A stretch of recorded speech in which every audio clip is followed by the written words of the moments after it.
Have you been thinking about taking a long trip in an RV?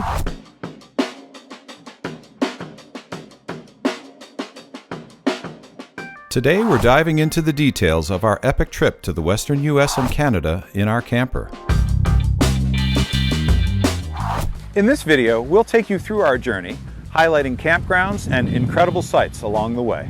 With any RV trip, there is a good bit of planning and consideration in order to maximize fun and to minimize mishaps. I'll define some common RV terms and provide you with 15, that's right, 15 RV travel tips that have been gathered from our more than 13 years of RV travel. Plus, later in this video, you'll want to see the reveal of one of our favorite RV gadgets that has really improved our travel scene.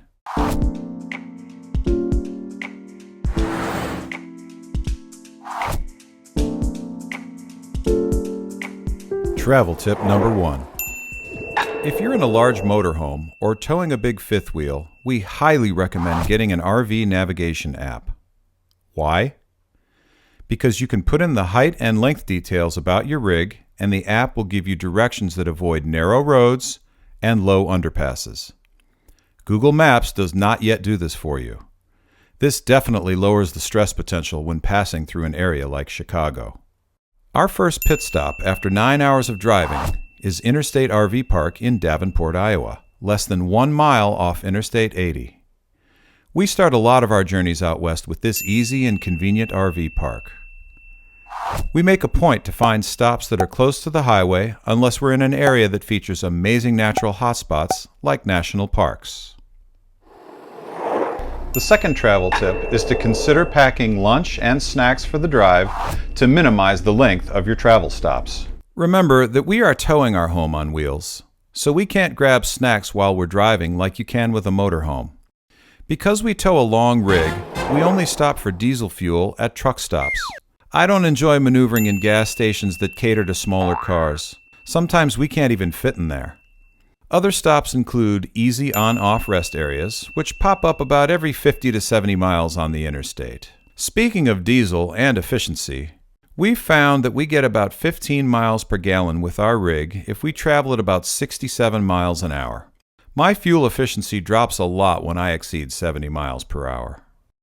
Here's another travel tip for when you arrive at your campsite after a heavy drive day.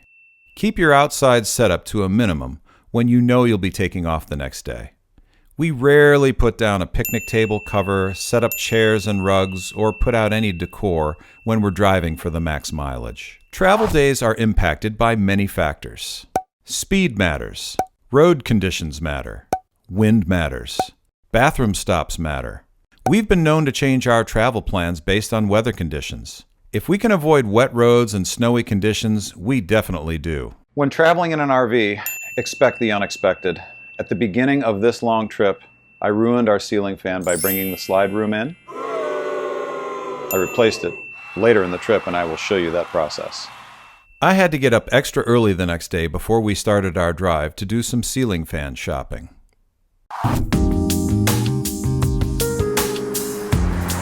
After our first overnight, we headed to the Sioux Falls KOA in South Dakota, where we enjoyed the city and its attractions, not to mention a brand new pickleball court in the campground. We also booked a deluxe campsite with outdoor patio furniture and a fire pit, so we could enjoy the amenities without having to set up our own decor. We've been to this KOA many times, again because of easy highway access, but this spot also boasts a well-designed site plot for big rigs like ours.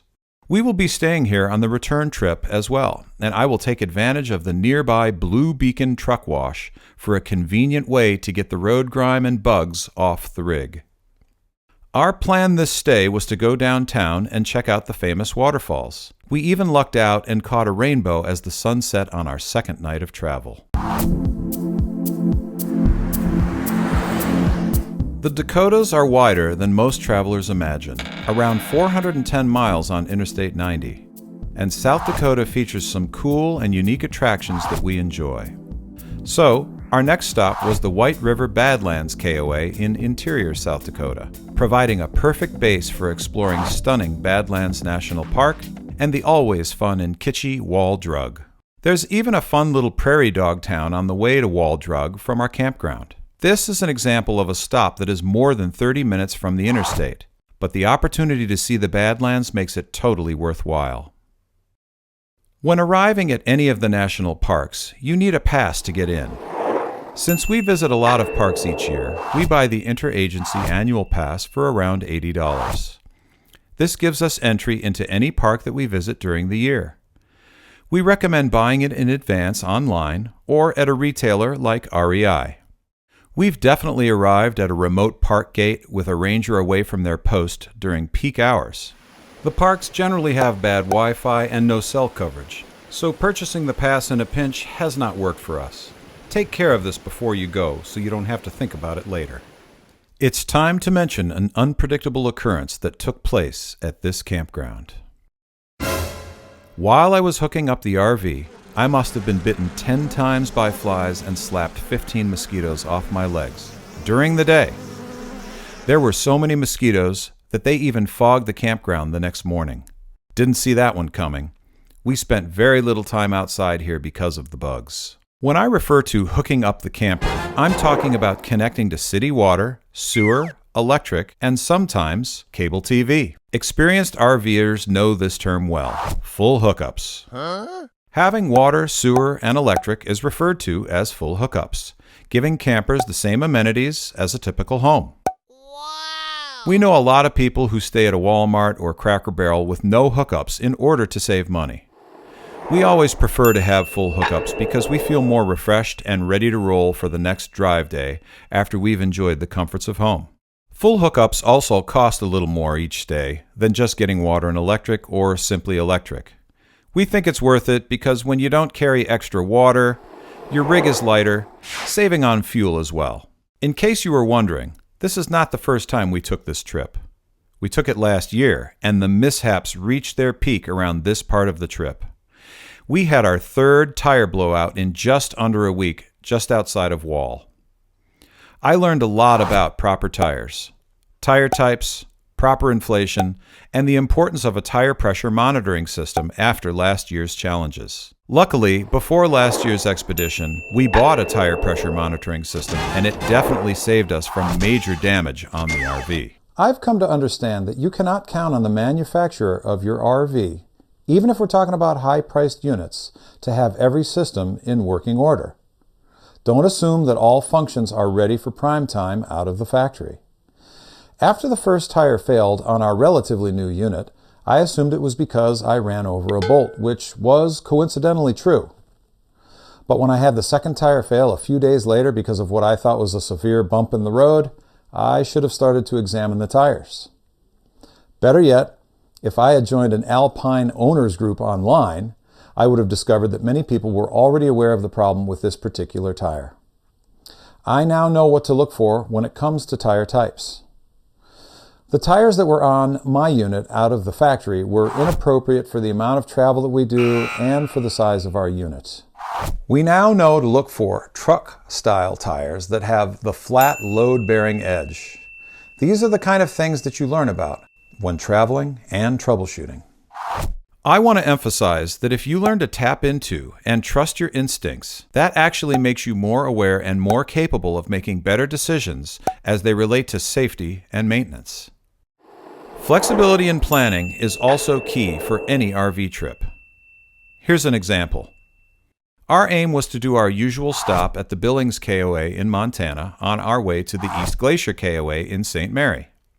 This way we could hang out in one of our favorite places on the planet, Glacier National Park. But there was an air show happening in Billings, which meant that the KOA, along with every other campground in and around Billings, was booked for that weekend that matched our pass-through dates. In addition, we couldn't get the right number of days near Glacier. So we went ahead and changed our route altogether, knowing that we could hit these spots on the return trip. We adjusted and booked a different KOA in remote Hardin, Montana.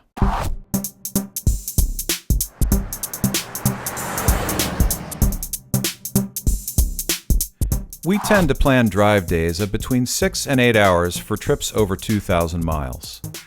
This KOA journey ended up being a place to chill without agenda, talk to new campground operators, and to fly the drone at sunset. We were fully recharged for the next drive day through the most isolated part of Montana that frequently throws roadwork surprises our way. Sure enough, a badly paved route that we took confirmed that my decision to equip my truck with timber and springs just prior to leaving for this trip was a great move. Timber and springs make the truck more stable under the weight of the nose of our fifth wheel.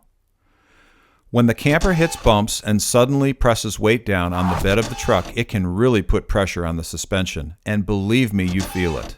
This road was filled with dips and it was uneven, but the new springs made it tolerable. Ironically, they repaved this section of the road by the time we came back for our return trip 2 weeks later. Day 5 was a shorter than normal drive day as we arrived in Great Falls early in the afternoon. There was time for me to get to work cleaning bugs off of the truck and the front of the RV. After many product combinations and tests, I've found that bugs and all, followed by wash wax all, really get the rig looking swag once again. I think they're the best combination. I also like using Dawn dish soap for the windshield of the King Ranch. I'm pretty particular about not using brushes, even soft bristles, on the nose of the fifth wheel. I only use soft rags to apply product and dry surfaces. This process I'm describing takes about 30 minutes, and that still gave us plenty of time for water park fun and more waterfall exploration before sunset. Black Eagle Falls exists as a result of a dam along this stretch of the Missouri River. Pretty nice spot to end the day. Tomorrow, we would enter Canada and plant ourselves for 2 nights in one spot after being on the road for 6 straight days. If you're new to RV travel, I'm sure you have visions of sitting around the campfire with loved ones and relaxing in nature. We love that about it too. The purpose of this video is to equip you with processes and information that help you enjoy more and worry less. Traveling this way in an RV can require endurance. Here are some ways we keep ourselves resilient. We begin each day with meditation and/or breathing exercises to get ourselves into a calmer brainwave state for the drive day. We actually do this all year, but it really helps while traveling.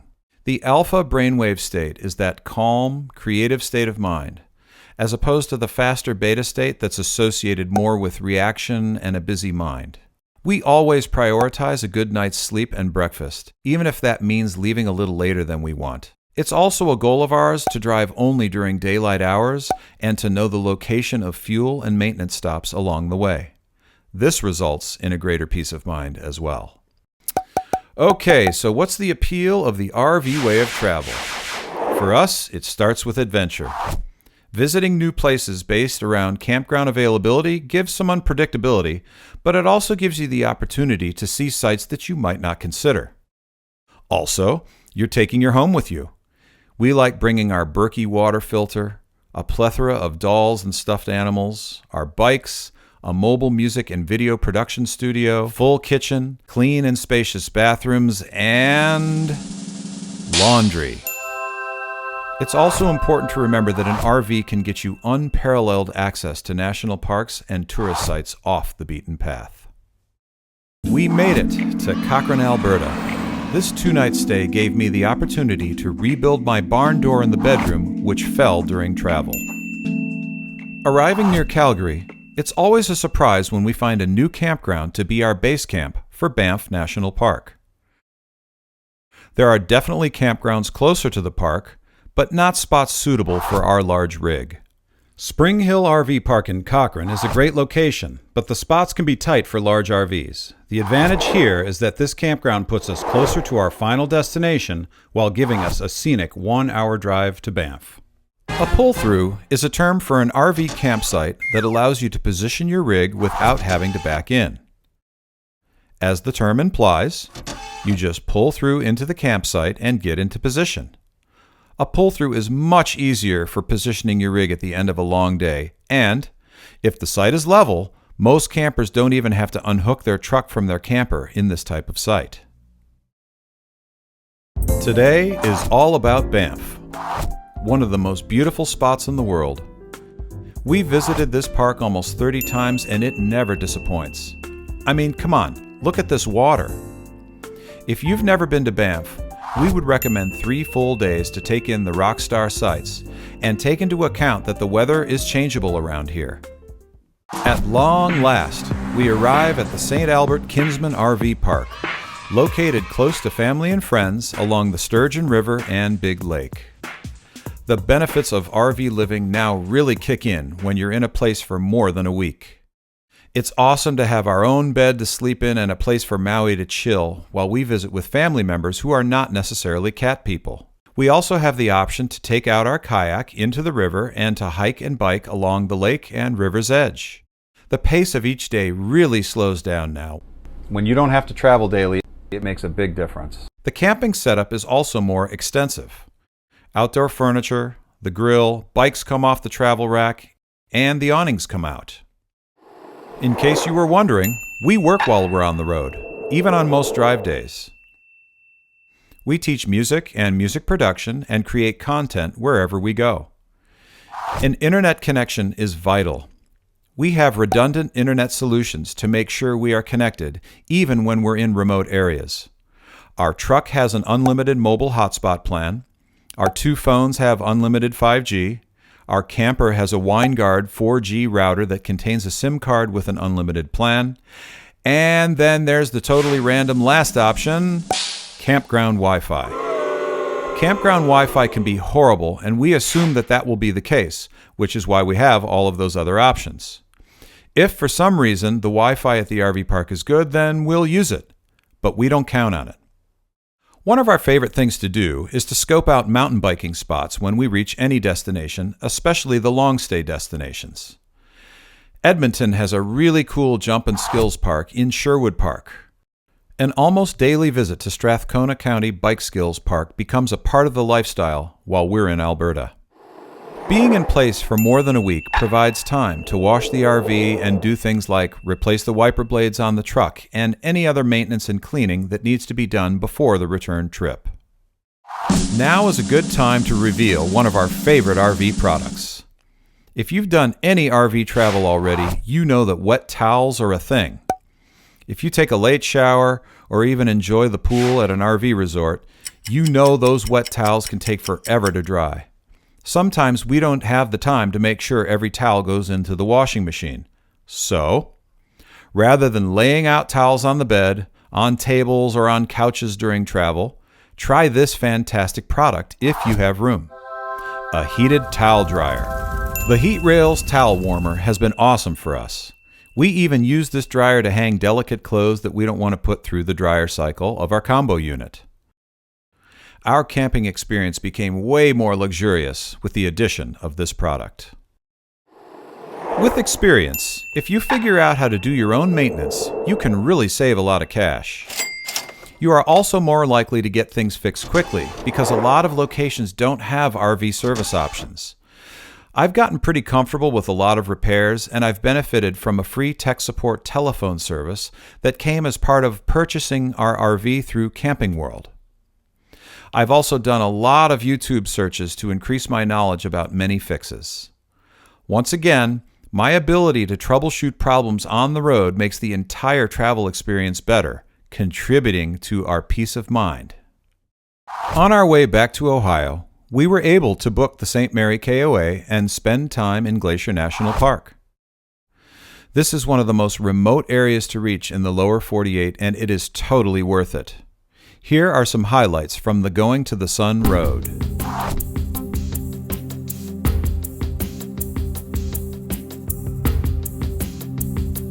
The Going to the Sun Road now requires a reservation in order to drive on this busy tourist passage. The recently instituted plan helps to limit traffic so you can actually park near the incredible viewpoints. You need to make a reservation online more than 24 hours in advance to be able to drive on this stunning highway. Your reservation is good for 3 days. We also love getting in a late afternoon visit to the mini glacier area of the park. After park activities, it's always a good move to grab a slice of huckleberry pie at Two Sisters Cafe in the nearby town of Babb.